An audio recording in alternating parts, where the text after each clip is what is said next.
That may be the greatest catch I've ever seen in my life. Okay guys, if y'all have been following along with our updates on Instagram, sorry, this video I'm not going to, clearly I don't have the updated background for us, but starting tonight during the live stream, we are going to have a completely different background. We are going to be, instead of recording on a laptop and streaming on a laptop, I have a completely new computer setup. I am extremely excited to get this going, and I am extremely excited to see how the quality of the stream is. And guys, please make sure, I'm going to be streaming every single night this week. Go and join me. Go let me know what you think of the quality of the stream, because I mean, most of the changes that I've gone out and made over the past 2 weeks, because they were due to y'all going out here and supporting the show nonstop, I've just taken pretty much all of your advice, and then that is what I've been deciding to go out there and do. That's why I added the timestamps. That's why I went out there, added the video quality. That's why I went out there, added the pictures of the players on the screen. And now hopefully we can upgrade our background, which, I mean, it's going to happen. We already have it. Very, very excited for y'all to see that.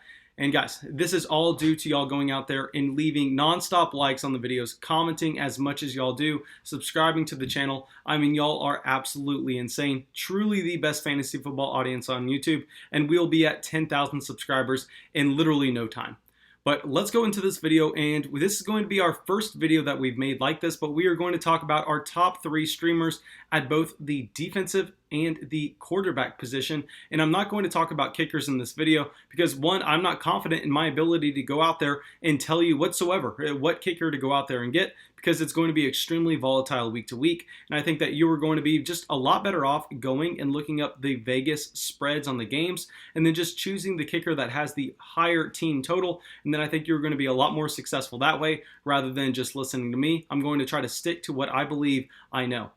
Okay, now let's just dive into these defenses, and let's talk about everyone's favorite streaming defense this week, and this is going to be the Denver Broncos.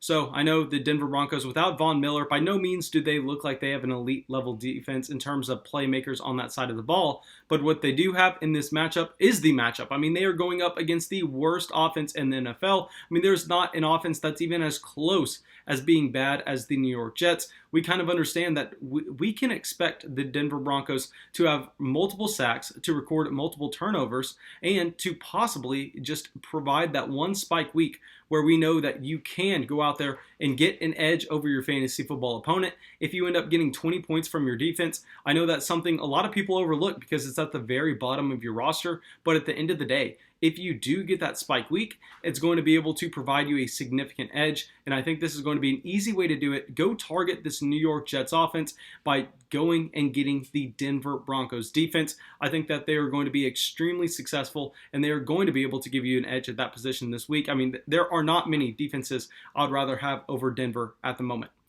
But now let's get to our second favorite defense. This one's going to be a little bit more under the wire, but regardless, the Los Angeles Rams. I think that this is going to be a great matchup going up against the New York Giants, who looked completely lost without Sterling Shepard and Saquon Barkley. I mean, this offensive line is still horrendous, regardless of going out there and investing a top 10 pick into it in the 2020 NFL Draft, and I don't think it's going to get better anytime soon. We know that what we want from our defenses is we want them going out there and we want them to be able to be leading in the game, because that's going to that's going to make the opposing team go out there and try to force the ball down the field, and we know that that's going to lead to sacks, that's going to lead to turnovers, and that's going to lead to defensive points. So I think the Los Angeles Rams are going to be able to dominate this game against the New York Giants, and with the New York Giants offensive line looking like it's just in complete shambles so far in 2020, I think that the Los Angeles Rams are going to be a fantastic play.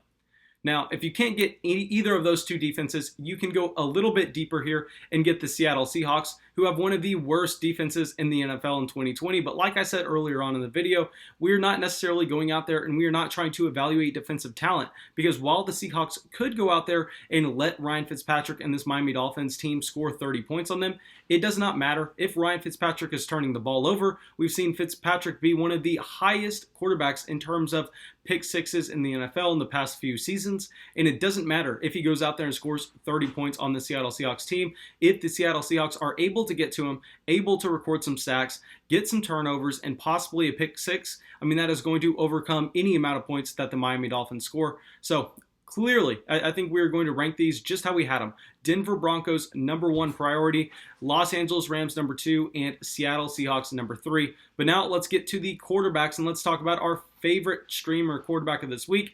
And I will be going over quarterbacks that are not priced, but are owned in anywhere between 30 and 70% of leagues. First, we're going to start with someone who's owned in about 40% of redraft leagues, and this is Jared Goff. Now, personally, I was actually surprised to hear that Jared Goff was on so many waiver wires. Overall, we kind of understand that Jared Goff, while he does not have the rushing production that we are really looking for in our fantasy football quarterbacks, he does have one of the other things that we are looking for, and that is passing volume. So I say this all the time. What we are looking for in these quarterbacks is we are looking for rushing production and passing volume. I mean, you cannot get away with having neither, like those guys that really have no upside in terms of going out there and airing it out for 400 yards, and at the same time, we know they're not going to rush. Those guys are not exciting. But Jared Goff has the ability to go out there and for any given week throw over 350 passing yards with 3 passing touchdowns. So even if he is not able to accumulate some rushing points on the ground, I think that with this New York Giants defense, which looks horrendous, I think he's going to be able to go out there and make an impact. Okay, now talk about the Miami Dolphins. I just went out there, told y'all to stream the Miami Dolphins defense. The Seattle Seahawks defense against the Miami Dolphins offense. And now I'm going to turn around and tell you to go pick up Ryan Fitzpatrick, because there's a possibility, while I said he does throw a pick 6 or he does force some turnovers, we understand that in fantasy football at the quarterback position, it hurts, but it's not a game ender. So even if Ryan Fitzpatrick goes out there, gets sacked a couple times, maybe throws an interception, well, that's going to lead to points for the Seattle Seahawks defense. At the same time, Ryan Fitzpatrick can come back, pass for 350 passing yards, 3 touchdowns, no problem against the Seattle Seahawks defense. There are not many defenses that are looking as soft as Seattle at the moment. So I think after seeing Ryan Fitzpatrick, who just went off against the Jacksonville Jaguars Thursday night last week, he's going to have an extra couple days to prepare. He's going to be able to go out there, torch this Seattle Seahawks defense. I mean, we know that Ryan Fitzpatrick is a DGAF quarterback. He's going to create turnovers, but he's also going to create fantasy points. So really interested in Ryan Fitzpatrick. And on another note, I'm very much interested in Devontae Parker and Preston Williams. But let's get to our last guy. I mean, this last guy is not going to be available in all your leagues. He's actually only available in 30% of them. But regardless, I thought I would go out here and bring him up because, one, I mean, if he's available, you need to go get him. And two, if he's possibly your quarterback 2 on your roster, I think that you should strongly consider starting him this week against the New Orleans Saints. And this is Matthew Stafford. Now, y'all know I went out there and I was advocating for getting Matthew Stafford last week and starting him against the Arizona Cardinals. But this was entirely based on Kenny Golladay coming back to this offense being healthy. I mean, we knew. I was talking about Kenny Golladay all week. I was so high on him, and I was just really high on what he was going to be able to do for this overall offense. I thought that he was going to take targets away from both Marvin Jones and TJ Hawkinson. TJ Hawkinson ended up scoring more fantasy points than I projected, and that was absolutely fantastic. I have TJ Hawkinson on a ton of leagues, but regardless, with Matthew Stafford coming in to this matchup against New Orleans, earlier on this year, I thought that New Orleans was actually going to look to be a much tougher defense than they proved to be through 3 weeks. And I think that with Matthew Stafford and his weapons, I mean, he has Marvin Jones, Kenny Golladay, TJ Hawkinson. If they can start to involve DeAndre Swift more in the passing game, DeAndre Swift is going to be an above average NFL running back in terms of in terms of receiving the ball. So we know that Matthew Stafford is going to have a ton of passing upside. And while he may not necessarily have that rushing floor, he's very similar to what I said earlier with Jared Goff, and that regardless of if he does not have that rushing floor, this is one of the very few quarterbacks that can make up for it in terms of his passing volume. But thanks, guys. I really hope y'all enjoy the video. If I missed out on anyone or you want to know about anyone in particular, please make sure you come through the live stream tonight or pretty much any night this week. And if you're watching this very later on in the week, I'm just going to reiterate our live stream schedule. We live stream live on YouTube on this channel every single night at around 8 to 8:30 Central. Usually we go for about 3 hours. And then on Sunday nights, we do not stream, but Sunday mornings we stream. So we are going to be streaming on this channel every single day. Make sure you're subscribed if you're not already. And if you want to be one of the first people to the stream. If you want to be able to get your question answered right away, make sure you turn on the bell next to the subscription button. That way you're going to be able to be notified whenever we go live, and you're going to be able to be one of the first people in the chat.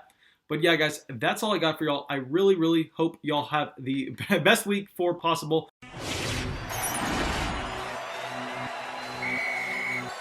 That may be the greatest catch I've ever seen in my life.